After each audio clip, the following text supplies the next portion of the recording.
Checking. Hello. Hi, everybody. What's going on? We're podcasting from the road. Welcome to the pod.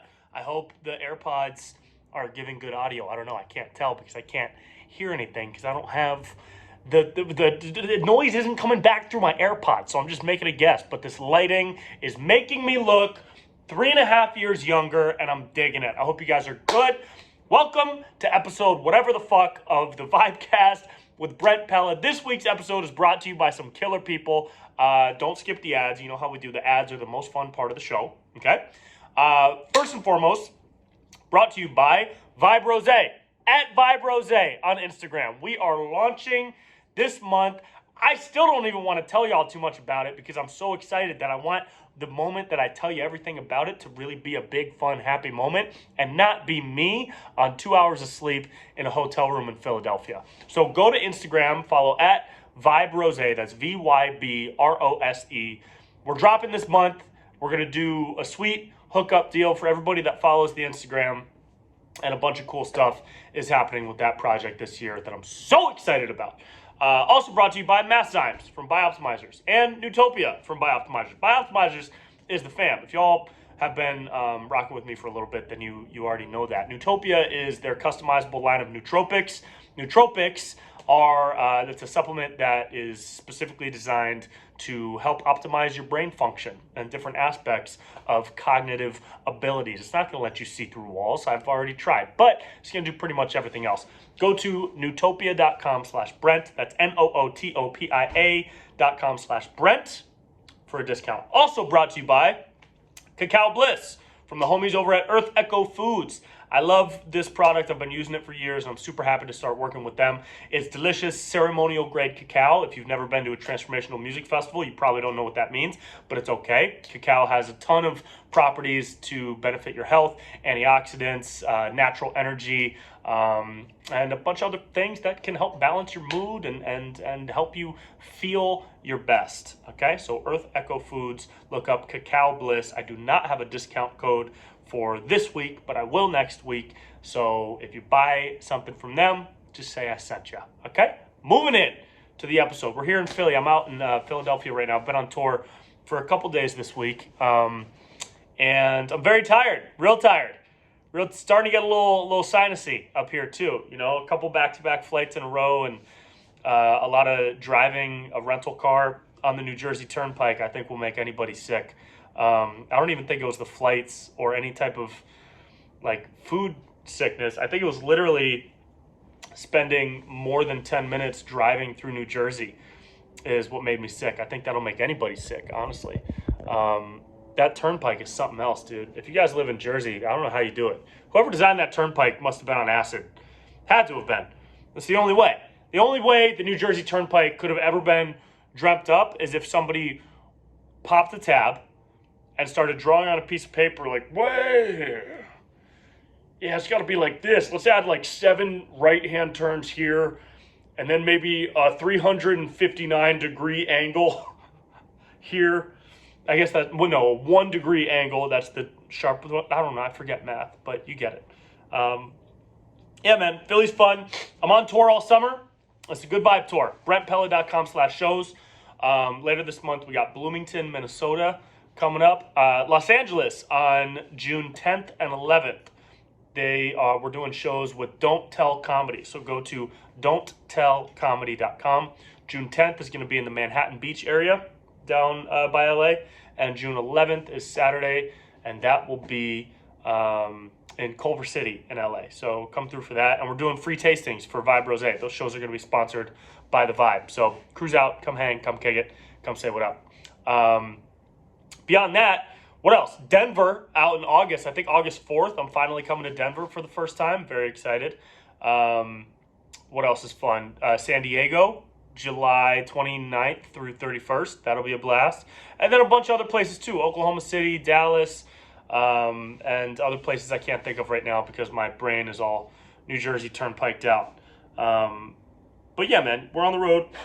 It's fun. It's a good time to be on the road. It's nice to see people out and about again, you know, and out having fun and being alive. And saw that also this past weekend at Lightning in a Bottle Music Festival out in California. That was a blast. Transformational festivals are my favorite like environment to be. They're just there's this like very communal energy to it.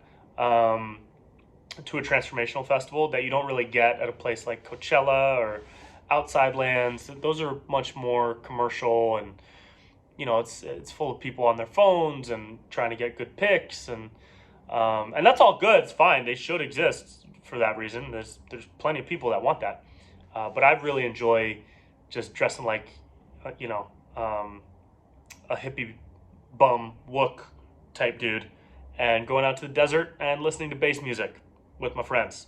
That's one of my favorite things to do. So Lightning in a Bottle was that last weekend, and that was super fun. It was also very, very grossly dusty out there. I've never been to Burning Man, but I can imagine. I see them with masks on, and now I know. The masks work for dust. They must. Otherwise, I don't think people would be wearing the masks. But yeah, if you have an opportunity, it's not for everybody. I have a lot of friends that said no, that didn't want to go to a Lightning in a Bottle, and it's definitely not in everybody's comfort zone. I don't think a transformational music festival where people are dressed up in kimonos and scarves and headdresses, and there's a lot of steampunk leather, a lot of leather bracelets, a lot of asses are out. All right, mostly girls, some dudes. And, who gives a shit? Everybody's there to have fun, listen to music, and, hopefully leave with a bit better of a perspective toward the world and toward your own life and relationships than you had going in. That's the goal. This year's festival at Lightning in a Bottle was a little bit different. The last time I went was 2016, 2017, 2018. And it was great. It was those 3 years in a row were some of the best experiences I've had at any concert or festival environment ever, and they were very transformational. It was very rooted in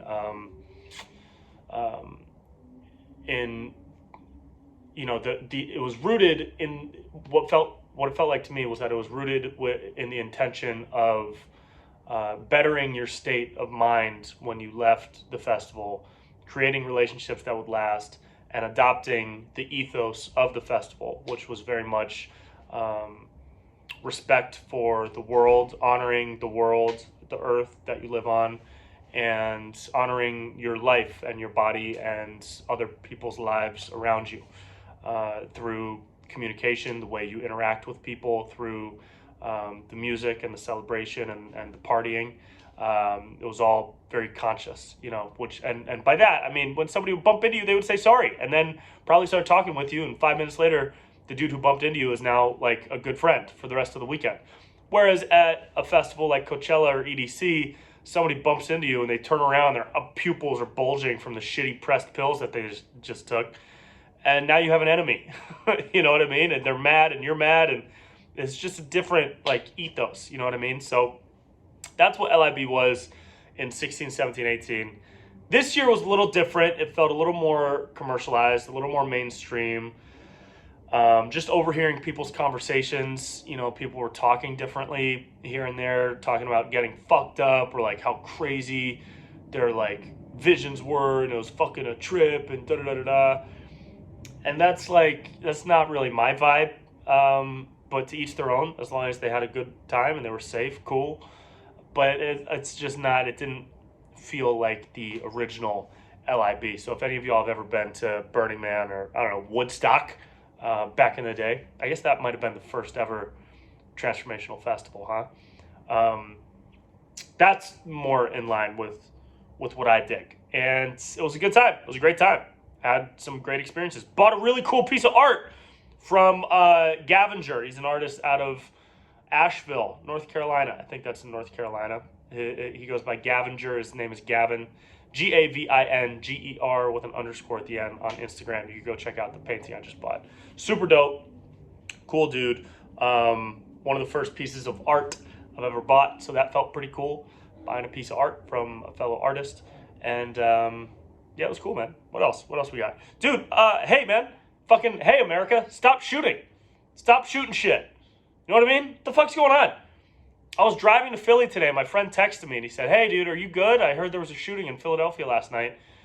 And I was like, I wasn't surprised. I wasn't in town yet, so obviously I didn't know. And I obviously wasn't there, but it's like, dude, there's been more. So a mass shooting is what, 3 or more people killed or just shot? I've read different definitions for it, but it's like it's become just so normal. There's this process of like, here's another one, here's the news report, here's the police chief saying this never should have happened and our hearts go out. Here's the president saying something needs to be done. And here's the NRA saying it's not our fault. And here's the Democrats saying Republicans have blood on their hands. And here's the Republicans saying, nope, crazy people gonna be crazy. And then, a couple days later, it's done. And then it happens again. And it's just it's cyclical. And at this point, it's like, it's hard to even, this sounds really shitty, but I remember when I was first starting to become aware of things that happened on the news, I felt really bad and empathetic and down whenever I heard about a mass shooting. And now I feel like I've been conditioned to see the news report of a mass shooting and look at it like, somebody lost their dog. And that makes me really sad because of how much it's happened. I shouldn't look at it. I do have like deep empathy for, I don't even know what the fuck it feels like to experience something like that, or to have somebody in your life that has gone through that or been affected by that directly. I don't know. So it's almost impossible for me to really have like legitimate emotions that tie into that. But I remember I used to feel so much worse, and now I don't, because I feel like I've been conditioned to the point where this is normal news, and that makes me feel like shit. That actually makes me feel like a bad person. That I was walking through the lobby here in this hotel room in Philly, and there's a TV playing, and it's showing the press conference, and the banner on the bottom, the ticker, is talking about how many people were shot, how many people died, how many people are in the hospital. And I took one look at it and I kept walking, and I went back on TikTok in the elevator.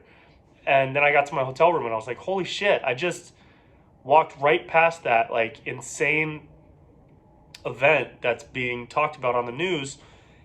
And I like almost didn't even give it a second thought. And that makes me feel like shit, because I think maybe too many people are like that at this point. Maybe too many people have been conditioned to the point where they don't spend enough time actively thinking about these things and talking about these things. And maybe that might be a contributing factor to events like this continuing to take place. Because maybe if people cared a little bit more, if more people cared a little bit more, then some of those people would be the type of people that we elect to pass some regulations that could possibly prevent this type of thing from happening.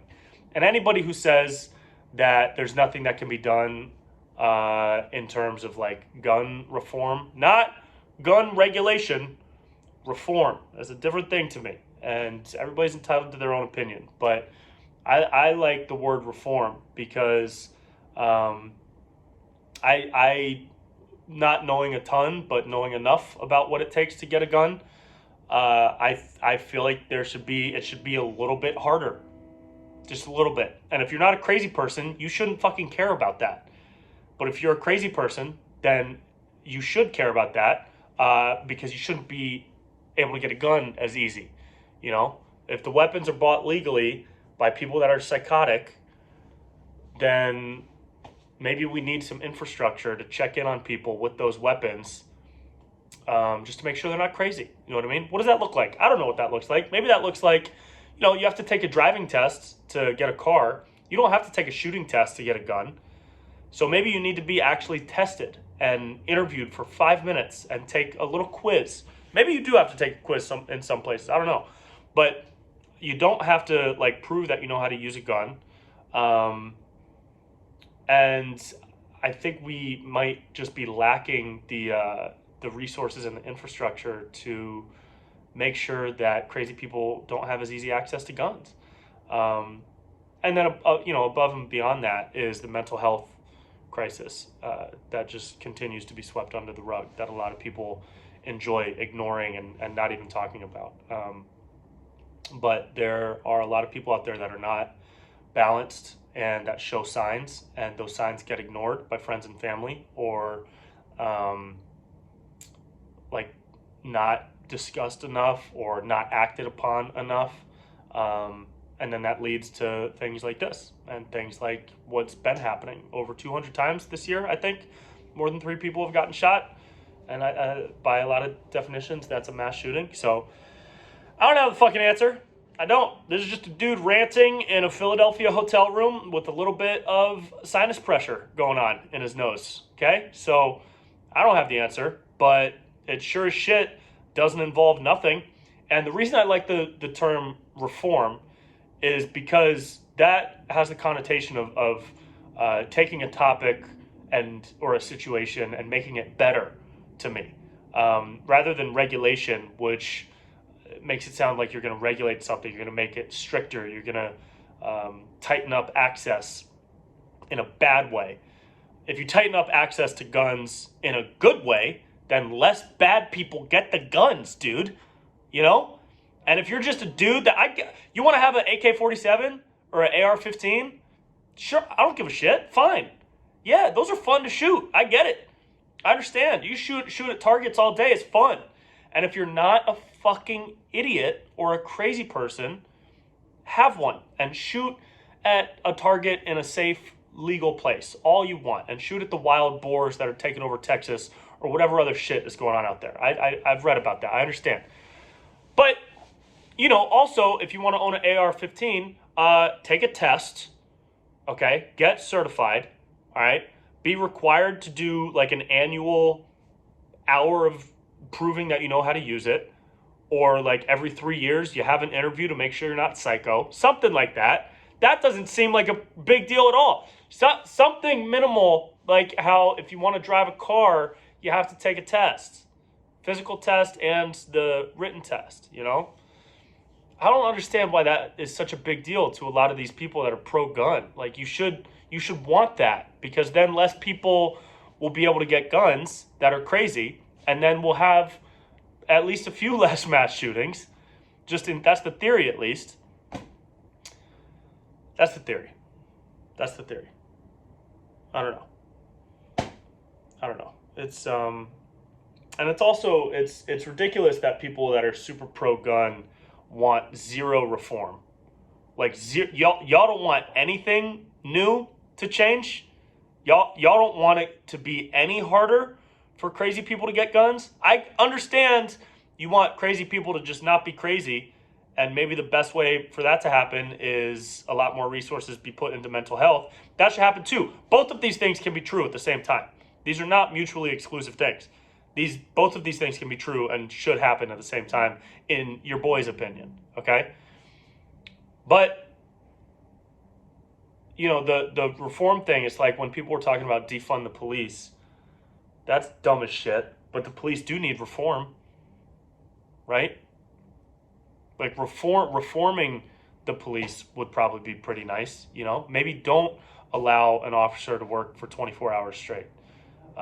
Maybe don't allow triple overtime to happen. That's puts a lot of stress on somebody who's literally risking their life every day. Maybe don't have officers go out for calls that are like nonviolent domestic disputes. Maybe have a fucking therapist person go out. Not a therapist, but there's another category for that.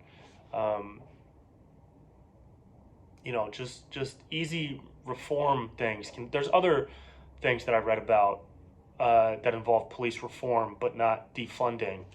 Police probably need more money. They probably need more resources so that they can hire more officers, do more training, so that the cops are better and are not only are better at their job, but there are more police to share the workload and alleviate the burden of what it takes to be a police officer.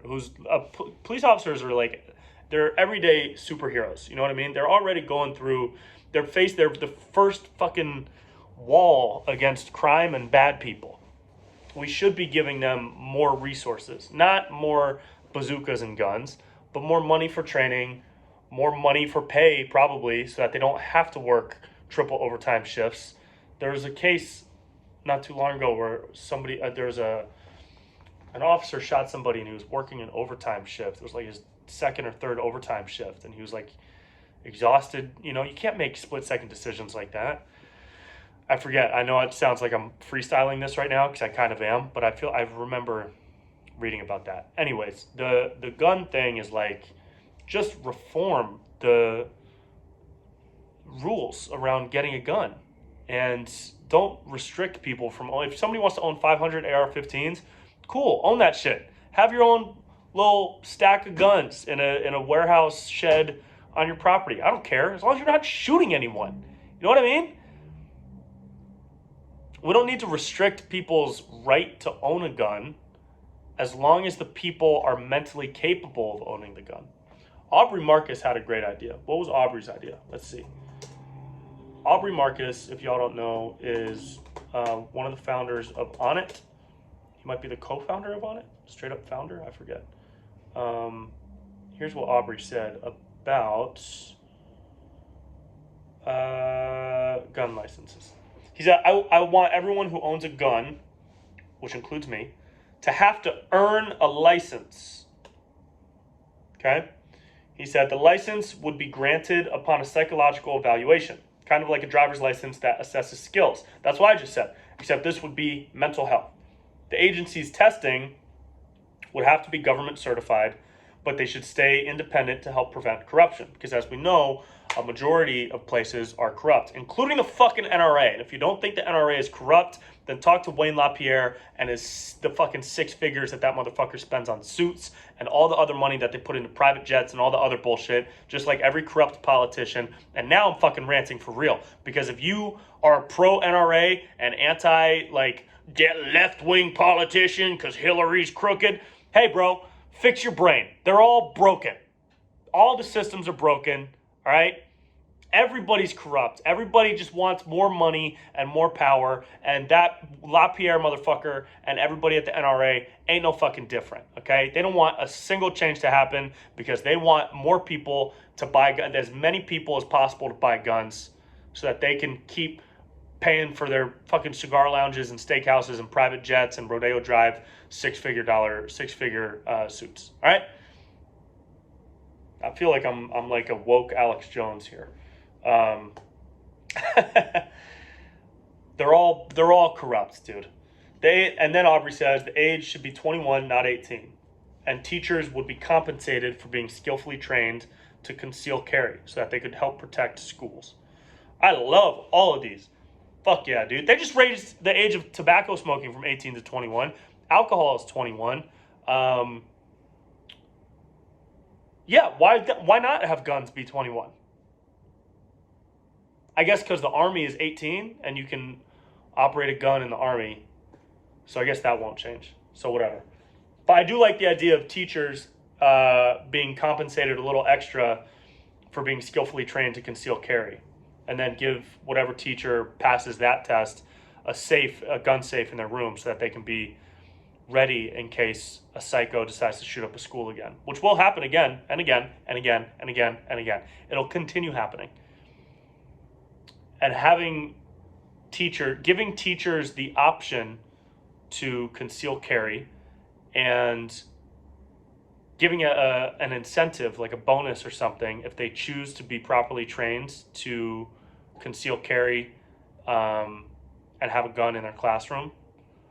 That sounds like a phenomenal idea. I don't know why anybody is against that. And people on the left and this isn't everybody on the left, but the ones that I've seen that are screaming at, Congress or whatever, like, Republicans have blood on their hands. That shit is so dumb, dude. That shit is so dumb. It's like, okay, no.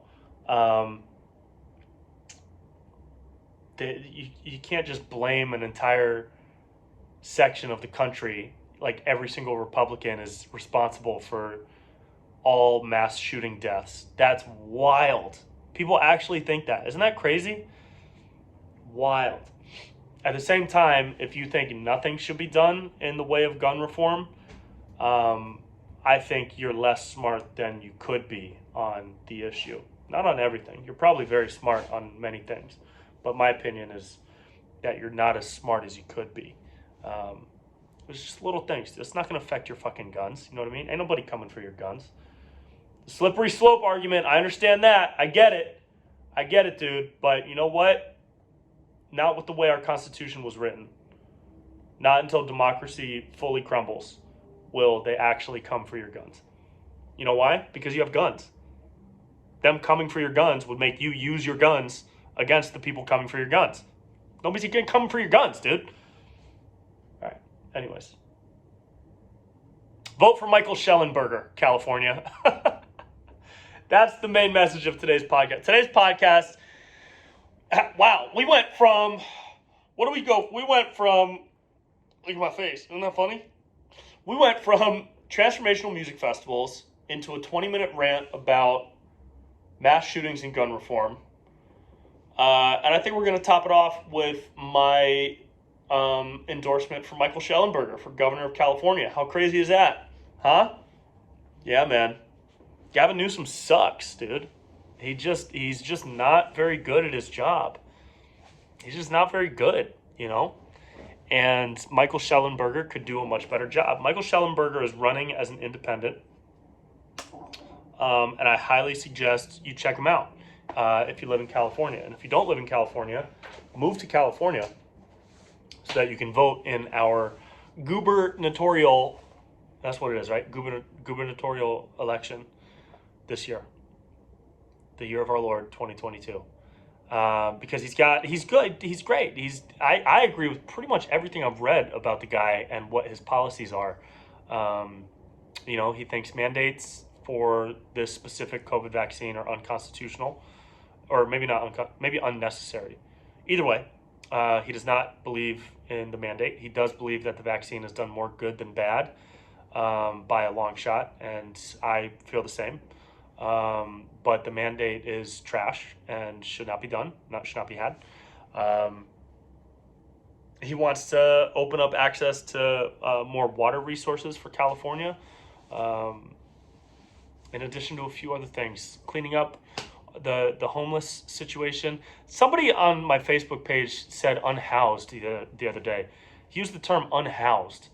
And that's the type of thing where, you know, if I make fun of him for saying unhoused, then that type of person would then say to me, oh, you're, you know, you don't give a shit. You're not inclusive to those types of people. They're not people to you. You don't think that they're actually people that deserve your respect. I do. But you know what? Calling them unhoused doesn't make them any less homeless. You know what I mean? It's just what they are, and they need help. And a lot of them don't fucking want help. A lot of them are choosing the street. And a lot of them are obviously affected by drug addictions. And you know what Michael Schellenberger did the other day that I thought was so cool? He talked to a couple of homeless people on the street in San Francisco. And he was talking to them about their background, their history, how they live, why they're living on the street. And this dude said every day he goes into different stores and steals shit. And then he goes to this spot in San Francisco and he sells stuff on the side of the street, makes like 60 to 80 bucks a day, and then spends about that much on heroin. And he's addicted and he wants to not be addicted anymore, but he doesn't know how. And, you know, the drugs have warped his brain, so now he's a little crazy. And it's like, that's the type of person that's on the street more often than not, it seems like. And the first step toward helping that type of person, it seems, would be to understand them. You never see Gavin Newsom going straight up to an unhoused homeless person and having a one-on-one conversation with them, you know? Probably because he's too busy drinking his wine and putting gel in his hair and daydreaming about being president one day. God forbid this motherfucker ever runs for president or becomes president. That would be awful. Very, very bad. But anyways, look at Shell. Look at the Shell. Go look at the Schellenberger. I dig him. Seems like a good dude. Running as an independent. Seems like he actually cares. And that's the vibe this week, man. That's the vibe. Thank you for tuning in to the VibeCast. We did it. We are here. I'm gonna show you guys, if anybody's still watching, I'm gonna show you what my view is in this hotel. Look at how cool this is. Look at that. Can you see all that? Is that coming through right there? Yeah, dude. Isn't that pretty? Philadelphia. Philly. We here. So thank you guys so much for kicking it, for hanging. Follow Vibe Rose on Instagram, VYBROSE. And check out BrentPella.com/shows for tour dates all summer. New season of Wild 'N Out is dropping June 21st on VH1. I did some crazy shit on that show this next season, so I'm very excited for that. And I think that's it. I think I'm going to go get a cheesesteak now. All right? Peace and love, everybody. Bye-bye.